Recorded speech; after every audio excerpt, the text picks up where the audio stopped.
qu'est-ce qui va se passer? J'ai appris, ce n'est pas confirmé, que le président Bassirou Diomaye Diakhar Faye aurait été tenté de saisir le Conseil constitutionnel pour invalider la manœuvre, la procédure par laquelle Ousmane Sonko, limogé du gouvernement, eh bien, est allé récupérer son mandat de député pour candidater et être élu au perchoir. Mais en recoupant les informations dans la journée, j'ai vu le démenti de la présidence de la République du Sénégal, disant que le Sénégal, le président sénégalais, Bassirou Diomaye Diakhar Faye, n'a pas introduit de saisine du Conseil constitutionnel. Mais j'ai encore vu une information contradictoire, selon laquelle le Conseil constitutionnel aurait dit qu'il ne voulait pas se mêler de cette affaire, qu'il n'était pas compétent, et que eh bien, les conditions d'élection ou de retour à l'Assemblée nationale relèvent du fonctionnement du règlement de l'Assemblée nationale. Je demande à tous ceux qui ont finalement l'information officielle sur cette affaire de bien vouloir me donner les sources. Parce que quand j'ai cherché les sources, je n'ai pas trouvé un document prouvant de manière formelle la saisine du Conseil constitutionnel sénégalais par le président de la République, Bassirou Diomaye Diakhar Faye. Donc je ne suis pas aujourd'hui, à cet instant précis, en capacité de dire oui, il a bel et bien fait la saisine. Mais il y a plusieurs médias importants du Sénégal qui ont dit que Bassirou a voulu empêcher qu'Ousmane Sonko, eh bien, retourne à l'Assemblée et soit élu président de l'Assemblée nationale. Je pense que ce serait logique puisqu'il l'a limogé du gouvernement. Il ne l'a pas limogé du gouvernement pour qu'il aille retrouver un poste et qu'il se positionne comme dauphin constitutionnel.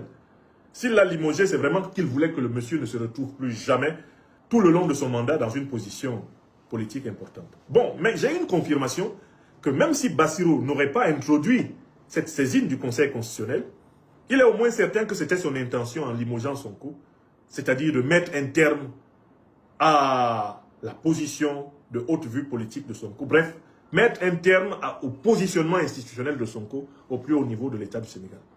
Comment je le sais? Je le sais par l'intervention de Mme Aïssata Tall.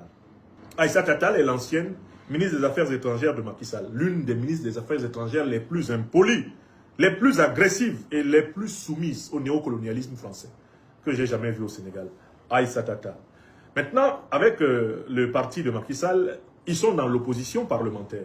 Ils sont opposés normalement au régime de Bassirou Diomaye Diakhar Faye. Mais en fait, maintenant, on se rend compte que Bassirou Diomaye Diakhar Faye est davantage proche des députés de Macky Sall qu'il ne l'est des députés de son propre parti PASTEF.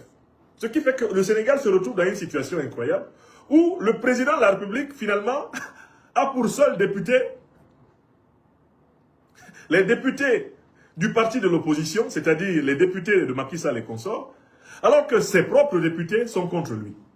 En fait, on est, de facto, dans une cohabitation qui ne dit pas son nom. Parce que la majorité parlementaire n'obéit pas au président de la République. Elle obéit au président de l'Assemblée nationale, qui est en même temps le président du parti majoritaire. Alors, Aïssata Tall est intervenu à l'Assemblée nationale pour demander qu'on empêche Ousmane Sonko de revenir prendre son mandat de député et qu'on l'empêche, eh bien, d'être élu président de l'Assemblée nationale au motif que ce serait un coup d'État constitutionnel.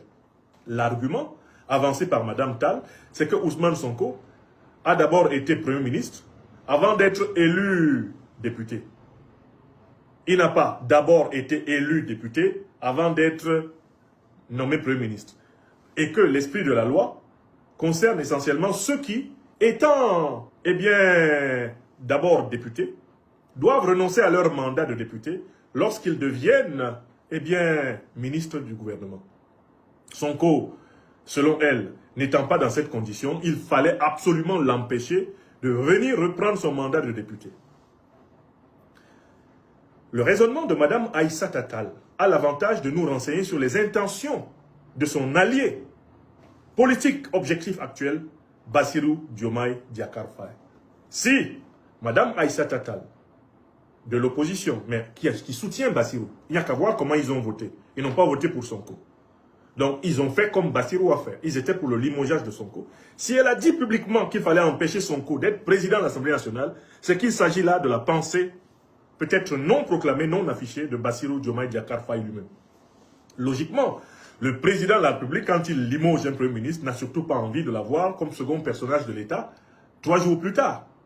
Alors, donc, je dis que, très clairement, on voit que Bassirou Diomaye Diakhar Faye est constamment tenté par l'envie d'exclure Ousmane Sonko de la vie politique sénégalaise. Or, cette envie d'exclure Ousmane Sonko de la vie politique sénégalaise est précisément ce qui a mis le feu au Sénégal sous Macky Sall.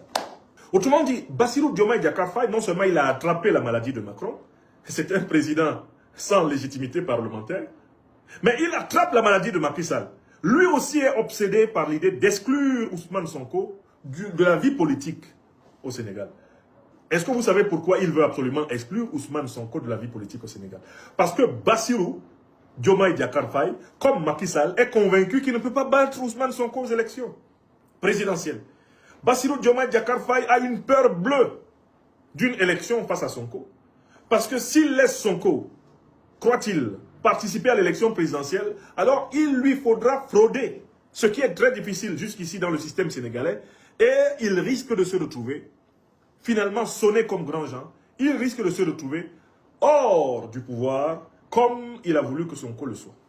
Donc c'est très inquiétant que Bassirou Diomaye Diakhar Faye veuille carrément éliminer politiquement son camarade. S'il veut l'éliminer politiquement, on peut donc prédire qu'il ne va pas s'arrêter. La bataille de la tentative d'élimination politique de Sonko ne fait que commencer. On a voulu l'empêcher de prendre, eh bien, la tête de l'Assemblée, il a réussi. Mais on ne va pas s'arrêter là. Je vous redonne la liste des choses dont on va accuser Sonko bientôt. Et il faut que PASTEF et le peuple sénégalais soient prêts.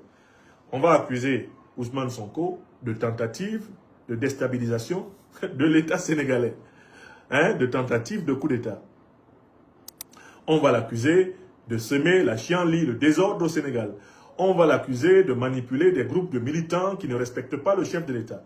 On va faire porter à Ousmane Sonko tous les péchés d'Israël.